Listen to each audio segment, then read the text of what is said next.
పేరు జానీ మొహమ్మద్, యాదగిరిగుట్ట నివాసిని. ఈ మధ్యన వచ్చినటువంటి వార్త రాయగిరి స్టేషను యాదాద్రిగా పేరు మార్చారని. ఈ వార్త వినగానే నాకు చాలా సంతోషం వేసింది. కారణం ఏంటంటే ఈ రైల్వే స్టేషన్ నుంచి దాదాపుగా నేను 10 సంవత్సరాల పాటు నా విద్య, ఉద్యోగ, వివిధ కార్యక్రమాలకి 10 సంవత్సరాలు హైదరాబాద్కి అప్ అండ్ డౌన్ చేయడం జరిగింది. సో ఇది యాదాద్రిగా మారుతుందనగానే నాకు పాత రోజులని చాలా గుర్తొచ్చాయి. సో ఒకసారి స్టేషన్ పరిస్థితి ఎలా ఉంది, ఏంటిది, గతంలో నేను చూసిన అనుభవాలు ఏంటి అన్నీ మీకు ఈరోజు చెప్పడానికి యాదాద్రి స్టేషన్కి వెళ్ళడానికి ఈరోజు బయలుదేరాను. మీకు అన్ని వివరంగా ఒక్కొక్కటి వివరిస్తూ ఉంటాను. సో మీరు ఈ వీడియో ఖచ్చితంగా నాన్ స్టాప్గా చూడండి. ఎందుకంటే ఆ సీన్లో ఏదైనా గుర్తొస్తే నేను అప్పుడు వెంటనే చెప్పే అవకాశం ఉంటుంది.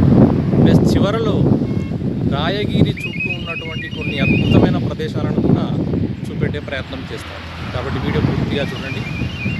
ఇప్పుడు మనం రాయగిరి స్టేషన్కి, అంటే మన కొత్త యాదాద్రి స్టేషన్కి బయలుదేరాం.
ఈ చిత్రంలో కనిపిస్తున్నటువంటి రోడ్డు గతంలో భువనగిరి యాదగిరిగుట్ట, అంటే హైదరాబాద్ యాదగిరిగుట్ట ప్రయాణం చేయడానికి ఉన్నటువంటి ప్రధానమైనటువంటి రహదారి. ఇక్కడ ఒక గేట్ ఉండేది గతంలో. దాదాపుగా ప్రతిరోజు చాలాసార్లు ఇక్కడ ట్రాఫిక్ జామ్ జరిగేటివి. దీని మీద తెలంగాణ రాకముందు ఈ ఫ్లైఓవర్ని నిర్మించడం జరిగింది. ఎగ్జాక్ట్లీ ఈ ఫ్లైఓవర్కి పక్కనే మన రాయగిరి స్టేషన్, ఇప్పుడు పేరు మార్చుకున్న యాదాద్రి రైల్వే స్టేషన్ ఉంటుంది. తెలంగాణ ఏర్పడిన తర్వాత కేసీఆర్ గారు చేస్తున్నటువంటి యాదాద్రి అభివృద్ధిలో భాగంగా ఇక్కడ 6 లైన్ రోడ్వే ఏర్పాటు చేయడం జరిగింది. దీనికోసమై అదనంగా ఇంకొక ఫ్లైఓవర్ని ఈ రైల్వే ట్రాక్ మీద ఏర్పాటు చేయడం జరిగింది. ఈ ఫ్లైఓవర్ కిందే ఎగ్జాక్ట్లీగా ఆ ప్రధాన రహదారి గతంలో ఉన్నటువంటిది ఉంది. రాయగిరి చెరువు కట్ట మీద ఈ రహదారి ఉంటుంది. ప్రస్తుతం ఇక్కడ మనం చిత్రంలో చూడొచ్చు, 2 ఫ్లైఓవర్స్ని ఏర్పాటు చేయడం జరిగింది. ఒకసారి మనము రైల్వే ట్రాక్ని పరిశీలిస్తే హైదరాబాద్ న్యూఢిల్లీ కనెక్టివిటీ ఇచ్చేటువంటి ప్రధానమైనటువంటి రైల్వే లైను తెలంగాణ రాష్ట్రంలో ఇది. అలాగే వరంగల్, విజయవాడ, విశాఖపట్నం, కలకత్తా వెళ్ళడానికి కూడా ఇదే ప్రధానమైనటువంటి రైల్వే లైన్. సో ఇంత ప్రధానమైనటువంటి రైల్వే లైన్ మీద మన యాదాద్రి స్టేషన్ ఉన్నా కూడా ఇక్కడ ఎటువంటి ఎక్స్ప్రెస్ ట్రైన్లకు ఇప్పటి వరకు స్టాపేజ్ ఇవ్వలేదు. కేవలం ఒక కృష్ణా ఎక్స్ప్రెస్ ఒక్కటి ఆగుతుంది. అది కూడా తిరుపతి వెళ్ళే భక్తుల సౌకర్యార్థం ఇవ్వడం జరిగింది.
ఇది రాయగిరి స్టేషన్ యొక్క దక్షిణ ద్వారం plus railway station booking office అన్నీ ఇక్కడే ఉంటాయి.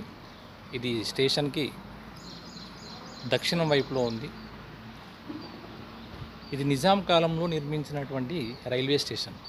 ఎప్పుడైతే నిజాం కాలం లోపల నిజాం సంస్థానంలో అన్ని రైల్వే లైన్లు ఏర్పాటు చేయడం జరిగిందో అదే కాలంలో ఇక్కడ ఈ రైల్వే స్టేషన్ ఏర్పాటు చేయడం జరిగింది. ఇది యాదగిరిగుట్టకు దాదాపుగా 4 కిలోమీటర్ల దూరంలో ఏర్పాటు చేయడం జరిగింది. అయితే అప్పుడు ఇక్కడ పక్కనే ఉన్న కొండ మీద ఉన్నటువంటి వెంకటేశ్వర స్వామి ఆలయం చాలా ప్రసిద్ధి అని మా పూర్వీకులు చెప్తూ ఉంటారు. ఈ కొండ మీద ఉంటుంది. నేను మీకు నెక్స్ట్ షాట్లో చూపెడతాను అవి. సో ఇక్కడ ఒక పెద్ద జాతర కూడా ఆ కాలంలో జరిగేదట. సో ఆ కారణాల చేత లేదా మరో ఇతర కారణాల చేత ప్లస్ హైదరాబాదు వరంగల్ హైవేకు కొంచెం దగ్గరగా ఉంటుందని బహుశా ఈ స్టేషన్ ఇక్కడ ఏర్పాటు చేస్తూ ఉంటారని చెప్పేసి మా పూర్వీకులు చెప్తూ ఉంటారు. సో ఇక్కడ ఇది రాయగిరి స్టేషన్ దక్షిణ ద్వారం. మీరు రాయగిరి గ్రామం నుంచి భువనగిరి వైపు నుంచి రావాలంటే ఇదే ఎంట్రన్స్ ఉంటుంది. సో ఇక్కడ పక్కకే రాయగిరి స్టేషన్ ఒక చిన్న కాలనీ ఏర్పాటు చేయడం జరిగింది గతంలోనే. ఇక్కడ కొంతమంది జీవిస్తుంటారు, ప్లస్ కొంతమంది టాంగా జట్కాలు నడిపే వాళ్ళు ఇక్కడే ఉంటారు. ఈ స్టేషన్ లోపల దిగినటువంటి భక్తులు ప్లస్ ప్యాసింజర్లు ఎవరైనా ఉంటే ఆ టాంగాల ద్వారా యాదగిరిగుట్టకు చేరుకోవడం జరుగుతుంది. ఇది లోపలికి వెళ్దాం. దక్షిణ ద్వారం.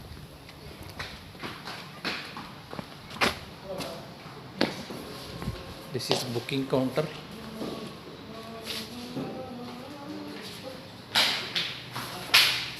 సో ఇది రైల్వే ఫేర్స్ డీటెయిల్స్ చూపెడుతున్నారు. ప్రస్తుతం మనం ఇక్కడ నుంచి సికింద్రాబాద్కి వెళ్ళాలంటే ఆర్డినరీ 15 రూపాయలు మాత్రమే ఉంది, ఎక్స్ప్రెస్ 35 రూపాయలు.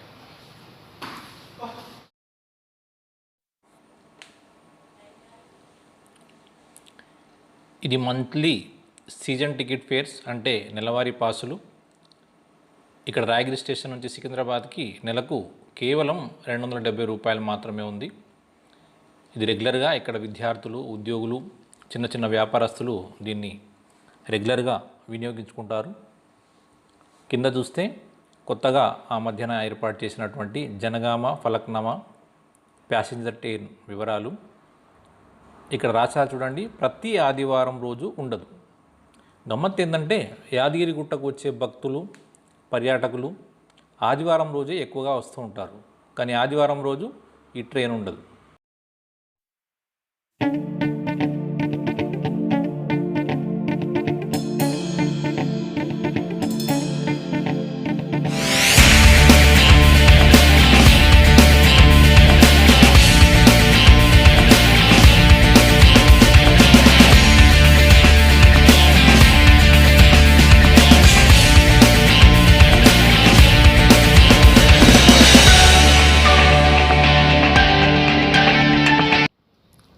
సో ఇక్కడ చూడొచ్చు ఫ్రెండ్స్, రాయగిరి స్టేషన్కి కనుచూపు మేరలోనే మన యాదాద్రి సుందర దృశ్యం కనిపిస్తుంది. సో ఇంత దగ్గర ఉన్నా కూడా ఈ స్టేషను జరగవలసినంతటువంటి అభివృద్ధి జరగలేదు. చాలాసార్లు ఇక్కడ ఎక్స్ప్రెస్ ట్రైన్లు, అదనపు ట్రైన్లు ఇక్కడ స్టాప్ ఇవ్వాలని చెప్పేసి చాలామంది కోరడం జరిగింది. బట్ అవేవి కూడా కార్యరూపం దాల్చలేదు. సో స్టేషన్ పరిస్థితి చూస్తున్నట్టయితే కూడా గతానికి ఇప్పటికీ ఏమాత్రము తేడా లేదు. 2 ప్లాట్ఫామ్లు ఇక్కడ, ఒకటి రావడానికి ఒకటి పోవడానికి. 2 ప్లాట్ఫామ్స్, ఒకటి సికింద్రాబాద్ వైపు వెళ్తుంది, రెండోది వరంగల్ వైపు. సో కొన్ని పనులు మాత్రం ఇక్కడ కనిపిస్తున్నాయి గతంలో కంటే. ఈ ప్లాట్ఫామ్ ఒకటి మొత్తం మార్చేస్తున్నట్టుంది, స్లాబ్లు వేశారు. ప్లస్ ఇక్కడ ఫుట్ ఓవర్ బ్రిడ్జి నిర్మాణం జరుగుతుంది ప్రస్తుతానికి, బట్ పనులు ఏవి జరుగుతున్నట్టు లేదు. ఇక్కడున్న స్థానికులన్నీ అడగడం జరిగింది. కరోనా టైం నుంచి ట్రైన్లన్నీ ఆపివేయడం వల్ల ప్రస్తుతం ప్రయాణికుల రాకపోకలు లేవు. దాదాపుగా ఈ స్టేషన్ నిర్మానుష్యంగా ఉంది. పిల్లలు ఆడుకుంటున్నారు, కోతులు తిరుగుతున్నాయి. సో ఇది ఫ్రెండ్స్ ఇక్కడ పరిస్థితి. ప్రస్తుతం ఇక్కడ ట్రైన్లో నడవట్లేదు కాబట్టి కరోనా వల్ల ఏం హల్చల్ లేదు, అంతా నిర్మానుష్యంగా ఉంది, ఎవరూ లేరు. సో మళ్ళీ ట్రైన్లు మొదలైతే తప్ప ఇక్కడ ఏం జరగబోతుంది, ఎలా జరగబోతుంది చూడాల్సి ఉంది. సో మనకి ఈ రాయగిరి పేరు మార్పు కూడా ఈ కరోనా పీరియడ్లోనే వచ్చింది కాబట్టి పనులైతే ఏమి ఇంకా మొదలు కాలేదు. నాకు ఈ స్టేషన్ తోటి దాదాపుగా 1990s నాకు హైదరాబాద్లో డిగ్రీ చేయడం జరిగింది. 1990s కాలంలో ఆ రోజుల్లోనే ట్రైన్లో హైదరాబాద్కి అప్ అండ్ డౌన్ చేయడం, అటు తర్వాత కొన్ని ప్రైవేట్ ఉద్యోగాలు హైదరాబాద్లో చేయడం, దాన్ని కూడా మళ్ళీ ఇక్కడ నుంచి అప్ అండ్ డౌన్ చేయడం జరిగింది. దాదాపుగా ఈ ట్రాక్ మీద నాకు 10 సంవత్సరాల ప్రయాణ అనుభవం ఉంది. చాలా భయంకరమైన పరిస్థితులు ఉంటాయి ఒక్కొక్కసారి. ఎలా ఉంటుందంటే, సో మేము ఉదయం వెళ్ళిపోతాం. ఉదయం కాకతీయ పాస్ ప్యాసింజర్ ఇక్కడ ఈ స్టేషన్కి వెళ్ళి నడిచేవి దాదాపుగా రెండే ప్రధానమైనవి. ఒకటి కాకతీయ పాస్ ప్యాసింజర్, రెండోది కాజీపేట ప్యాసింజర్. ఈ రెండు కూడా ఉదయం 8 గంటల లోపునే వీటి పని అయిపోతుంది, అంటే హైదరాబాద్కి వెళ్ళిపోతాయి. ఇక తర్వాత ఇక్కడ నుంచి ఒక్క ట్రైన్ కూడా మీకు పోనీకి ఉండదు. నెక్స్ట్ మళ్ళీ ఎక్స్ప్రెస్ ట్రైన్లు పట్టుకోవాలంటే భువనగిరికి వెళ్ళాలి. సో నార్మల్గా స్టూడెంట్స్, ప్రైవేట్ ఉద్యోగాలు చేసేవాళ్ళు అందరూ ఈ 2 ట్రైన్ల నుంచి ఇక్కడ నుంచి బయలుదేరడం జరుగుతుంది. సో రివర్స్లో ఒక్కొక్కసారి ఈ ట్రైన్లు మిస్ అయిపోతే, లేదా ఈ ట్రైన్లో కూర్చున్నప్పుడు ఎక్స్ప్రెస్ ట్రైన్ల కోసమని ఈ లైన్లు వదిలిపెడుతూ ఈ ప్యాసింజర్ లైన్ పక్కకు పెట్టేస్తారు. ఆ టైంలో చాలాసార్లు మాకు మా ట్రైన్ ఆ చెర్లపల్లిలో ఉండిపోవడము, లేదా గట్కేసర్ దగ్గర ఆగిపోవడము, ఇక్కడికి వచ్చేవరకు రాత్రి 10:30, 11 జరిగిపోయేది. సో యాదగిరికి పుట్టపోయే బస్సులు ఖలాస్. లాస్ట్ టైం మీకు అప్పట్లో 9, 9:30, 10 లోపలనే లాస్ట్ బస్సులు వెళ్ళిపోయాడు. ఆ కాలంలో ఆటోస్ లేవు. దాదాపుగా ఆ అర్ధరాత్రులు మేము ఇక్కడ దిగిన తర్వాత ఇదే రాయగిరి కట్ట మీద నుంచి నడుస్తూ యాదగిరి రూట్కు వెళ్ళేవాళ్ళు. అమావాస్య రాత్రులు కానివ్వండి, పున్నమి వెన్నెల రాత్రులు కానివ్వండి. సో ఇదే కట్ట మీద అదే మళ్ళీ అందరం ఫ్రెండ్స్ ఎవరెవరైతే కలిసి వెళ్తామో మాట్లాడుతూ ముచ్చట పెడుతూ వెళ్ళేవాళ్ళు. సో ఈ తొవ్వలో మాకు కొన్ని అప్పట్లో మర్రి చెట్లు ఉండేటివి, దొంగల మర్రి అంటారు. సో ఆ దొంగల మర్రి వచ్చినప్పుడల్లా భయపడుతూ, వరి ఏమో దొంగలు వస్తారా, దయ్యాలు వస్తాయా అన్నట్టు గమ్మత్తుగా ఆ నడుస్తూ వెళ్ళిపోయేవారం. ఇప్పుడు ఆ దొంగల మర్రులు ఏవీ లేవు, దయ్యాల మర్రులు ఏవీ లేవు. 6 లైన్ ఎక్స్ప్రెస్ వే ఏర్పాటు లోపల అన్నీ ఖతమైపోయాయి. సో ఇప్పుడు ఒక యాదగిరిగుట్ట ప్రయాణం అంటే మీకు రాయగిరి నుంచి యాదగిరిగుట్టకు ప్రయాణిస్తుంటే చుట్టూ పచ్చని వాతావరణం, పూల చెట్లు, 2 ఫ్లైఓవర్లు. సో మీరు ఒక శంషాబాద్ ఎయిర్పోర్ట్కి పోతుంటే, హైదరాబాద్ నుంచి శంషాబాద్ ఎయిర్పోర్ట్కి పోతుంటే ఎలా ఉంటుందో అంత ఆహ్లాదకరమైన పరిస్థితులు ఈరోజు అక్కడ రోడ్డు వైపు ఉన్నాయి. బట్ ఈ రైల్వే స్టేషన్ మాత్రం ఇంకా అదే విధంగా ఉంది. గతంలో అనేవాళ్ళు దిక్కు దివానం లేని రైల్వే స్టేషన్ అండి. సో ఏమాత్రం ఇంకా మార్పులు రాలేదు. సో కేసీఆర్ గారు ప్రత్యేక చొరవ తీసుకొని యాదగిరిగుట్టకు MMTS రైలు వేయాలన్నటువంటి సంకల్పించి ఆ యొక్క ప్రాజెక్ట్ రిపోర్ట్లు కూడా బడ్జెట్ సమయంలో 2016లో అనుకుంటాను కేంద్ర ప్రభుత్వానికి పంపడం జరిగింది. కేంద్రంలో ఉన్నటువంటి నరేంద్ర మోదీ సర్కార్ కూడా ఇమ్మీడియట్లీగా ఆ ప్రాజెక్ట్ని ఆమోదించడం జరిగింది. దీంట్లో కూడా ప్రత్యేకత ఏంటంటే 2/3 అంటే 3/2 వంతులు ఈ MMTS ప్రాజెక్టు జరిగేటువంటి ఖర్చుని తెలంగాణ రాష్ట్ర ప్రభుత్వమే ఏర్పాటు చేస్తుంది. ఆ విధంగా ఇది 2016 లోపల దాదాపుగా 330 కోట్ల ప్రాజెక్టు. కానీ ఆ ప్రాజెక్టు ఇప్పటిదాకా ఒక కొబ్బరికాయ కొట్టలేదు, ఒక ప్రారంభోత్సవ కార్యక్రమం జరగలేదు, ఇంతవరకు ఎటువంటి అభివృద్ధి కూడా లేదు. దాదాపుగా ఆ ప్రాజెక్టు ప్రకటించి కూడా 4 సంవత్సరాలు గడిచిపోయింది. అది ఎప్పుడు జరుగుద్ది, ఇంకా ఎన్ని రోజులు జరుగుద్ది ఇంకెవరికి తెలియదు. పేపర్లో ప్రకటనలు వస్తున్నాయి తప్పిస్తే ఎటువంటి పని కూడా ఇంతవరకు మొదలు కాలేదు. ఈ MMTS 3 అంటారు దీన్ని. MMTS 1 అనేటువంటిది ఫలక్నుమా లింగంపల్లి, సికింద్రాబాద్ లింగంపల్లి, అది గతంలో జరిగిపోయింది. MMTS 2 అనేటువంటిది మౌలాలి నుంచి గట్కేసర్ వరకు. సో ఆ మౌలాలి నుంచి గట్కేసర్, చర్లపల్లి నుంచి సనత్ నగరు ఒక బైపాస్ ట్రైన్ లైన్ ఉంటుంది, అవి ఏర్పాటు చేశారు. బట్ ఇంతవరకు ఇంకా ప్రారంభం కాలేదు, లైన్లు వేయడం జరిగిపోయింది అది. సో మౌలాలి నుంచి గట్కేసర్ వరకు 4 లైన్స్ ట్రాక్ నడుస్తుంది. 2 ట్రాక్లు MMTS 2 కోసం సపరేట్గా వదిలిపెట్టేశారు. సో ఇప్పుడు మనకు యాదాద్రికి రావాల్సింది గట్కేసర్ నుంచి యాదాద్రి వరకు 35 కిలోమీటర్స్ అంటున్నారు railway track line. So Ghatkesar నుంచి యాదాద్రి వరకు 3వ లైన్ అంటే ఇప్పుడు మనం ఇక్కడ చూసాము 2 లైన్స్ ఉన్నాయి, ఇంకొక అదనపు లైన్ వేయడం జరుగుతుంది. ఈ అదనపు లైన్ లోపల మనకు సికింద్రాబాద్ నుంచి యాదాద్రికి రెగ్యులర్గా MMTS ట్రైన్స్ నడవడం జరుగుతుంది.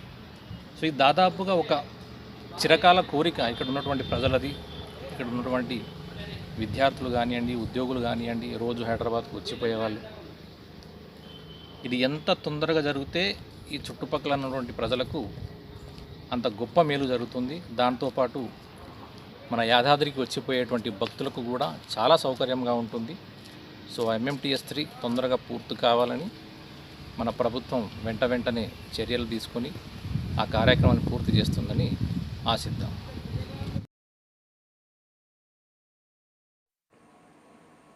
ఫ్రెండ్స్, నేను మొదట్లో చెప్పాను కదా, చివర్లో కొన్ని అద్భుతమైన ప్రదేశాలు చూపెడతానని.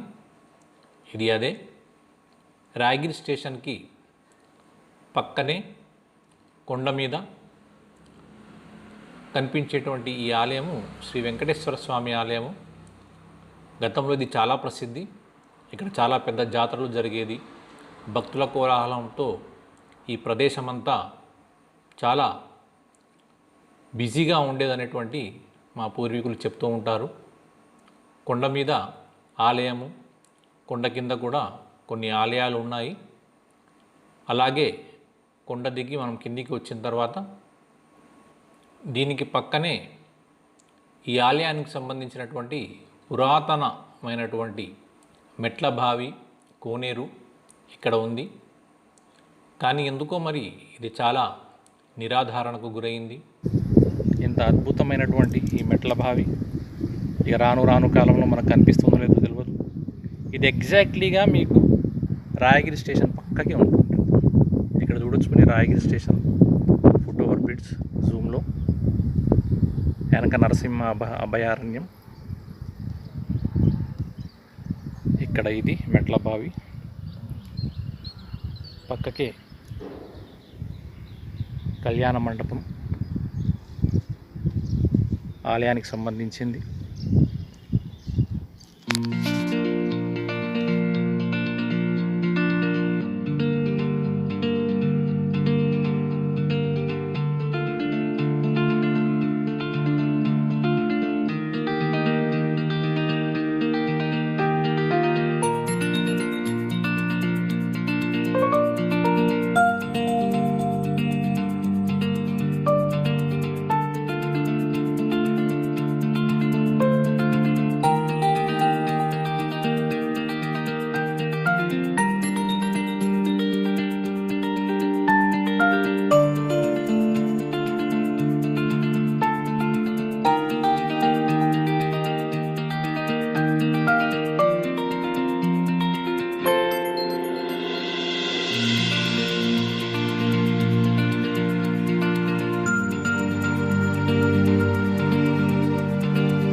సో ఫ్రెండ్స్, ఇది ప్రస్తుతం రాయగిరి స్టేషన్ అంటే మన కొత్త యాదాద్రి రైల్వే స్టేషన్ పరిస్థితి.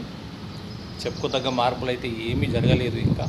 సరే, ప్రకటన మొన్ననే వచ్చింది, కానీ MMTS 2 యాదాద్రి అనేటువంటి ప్రకటన వచ్చి దాదాపుగా 4 సంవత్సరాలు గడిచిపోయింది. ఏ పని కూడా ఇప్పటివరకు జరగలేదు. అవన్నీ తొందరలో జరుగుతాయని ఆశిద్దాం. సో దాంతోపాటు ఇక్కడ ఉన్న పరిస్థితులు, నాకున్న గతానుభవాల దృష్టిలో పెట్టుకొని ఈ వీడియో ముఖంగా అధికారులకు విన్నవించేది ఏంటంటే, మన ఈ స్టేషన్కి ఉత్తర ద్వారం అనేటువంటిది ఖచ్చితంగా ఉండాల్సిన అవసరం ఉంది. ఎందుకంటే యాదగిరిగుట్ట ఈ స్టేషన్కి మనకు ఉత్తరం వైపున ఉంటుంది. సో ఈ ఉత్తర వైపు ద్వారం పెడితే యాదగిరిగుట్ట నుంచి నేరుగా వచ్చి యాదగిరిగుట్ట వైపు నేరుగా పోనీకి అవకాశాలు ఉంటాయి. ప్రస్తుతం ఇక్కడ 2 ఫ్లైఓవర్లు ఏర్పాటు చేయబడ్డాయి. సో మనం దక్షిణ ద్వారం నుంచి రావాలంటే ఆ ప్రయాణికులు చుట్టూరుగా అటు రాయగిరి గ్రామం వైపు వెళ్ళి అక్కడి నుంచి మళ్ళీ రివర్స్ రావాల్సిన అవసరం ఉంటుంది. సో వృద్ధులు, పిల్లలు ఇట్లాంటి వాళ్ళు అంత దూరం నడవాలి రావాలి అంటే చాలా కష్టమైన పరిస్థితులు ఉంటాయి. కాబట్టి ఉత్తరం వైపు యాదగిరిగుట్ట కొండ వైపు దీనికి ఒక స్టేషన్ ఏర్పాటు చేయాల్సిన అవసరం ఉంది. అలాగే ఇక్కడ రెగ్యులర్గా వచ్చే పోయేవాళ్ళు, స్టూడెంట్స్, ఉద్యోగులు మరియు చిన్న చిన్న వ్యాపారులు ఉంటారు. సో వాళ్ళ కోసం వెహికల్ పార్కింగ్ ఈ నెలవారీగా పెడుతుంటారు. డైలీ వస్తుంటారు కాబట్టి డైలీ ఇక్కడ వెహికల్స్ పెట్టి హైదరాబాద్ పోవడం, మళ్ళీ తిరిగి వచ్చేటప్పుడు తీసుకొని పోవడం జరుగుతుంటుంది. సో వెహికల్ పార్కింగ్ అనేటువంటిది ఖచ్చితంగా ఇక్కడ ఏర్పాటు చేయాల్సిన అవసరం ఉంది. అదేవిధంగా నేను మీకు చివరిలో చూపెట్టినటువంటి శ్రీ వెంకటేశ్వర స్వామి ఆలయం, దాని పక్కనేటువంటి కోనేరు, మెట్ల బావి, వీటన్నిటిని కూడా సుందరంగా తీర్చిదిద్దితే రైల్వే స్టేషన్కి వచ్చి ప్రయాణం చేసేవాళ్ళు 1 గంట ముందు వచ్చి ఇక్కడ ఉన్నటువంటి ఆ ప్రదేశాలను కూడా దర్శించుకొని ఒక గొప్ప అనుభూతితో యాదాద్రి ప్రయాణాన్ని వాళ్ళ జీవితకాలం గుర్తుండేలా చేసుకుంటారు. సో అధికారులు వీటన్నిటిని కూడా పరిశీలిస్తారని చెప్పేసి ఆశిద్దాం. ఈ వీడియో ముఖంగా కూడా నేను వైటీడీ అధికారులకు మరియు మన రాష్ట్ర ప్రభుత్వ అధికారులకు సవినయంగా కోరుకుంటున్నాను. నమస్తే, this is Johnny Mohammed signing off from Yadadri Yadagirigutta.